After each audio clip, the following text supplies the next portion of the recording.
రాష్ట్రంలో మహిళలంతా జగన్ వెంటే ఉన్నారని, మే 13న జరిగే పోలింగ్ రోజున మహిళలంతా ఫ్యాన్ గుర్తుకు ఓటేసేందుకు సిద్ధంగా ఉన్నారని తెలుసుకున్న చంద్రబాబుకు ఓటమి భయం పట్టుకుంది.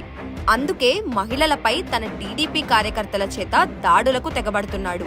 మొన్న హోంమంత్రి తానేటి వనితపై దాడైతేనేం, నిన్న విజయవాడలో వైసీపీ మహిళా కార్యకర్తపై బోండా ఉమాకుమారుడు బోండా రవితేజ చేసిన దాడి కూడా దీన్నే తెలియచేస్తుంది. వైసీపీ విజయానికి దగ్గరవుతున్న విషయాన్ని తట్టుకోలేక టీడీపీ ఈ దాడులకు పాల్పడుతుంది. చంద్రబాబు నాయుడు ఆయన కూటమి మహిళలపై చేస్తున్న దాడులు మరియు దౌర్జన్యాలను అరికట్టడానికి రాష్ట్రంలోని మహిళలంతా ఏకమవ్వాల్సిన సమయమిది. ఇందుకోసం మీరు చేయాల్సిందల్లా ఒక్కటే, మే 13న జరిగే ఎన్నికల్లో ఫ్యాన్ గుర్తుపై 2 ఓట్లు వేసి చంద్రబాబుకు శాశ్వత రాజకీయ సమాధి కట్టాలి.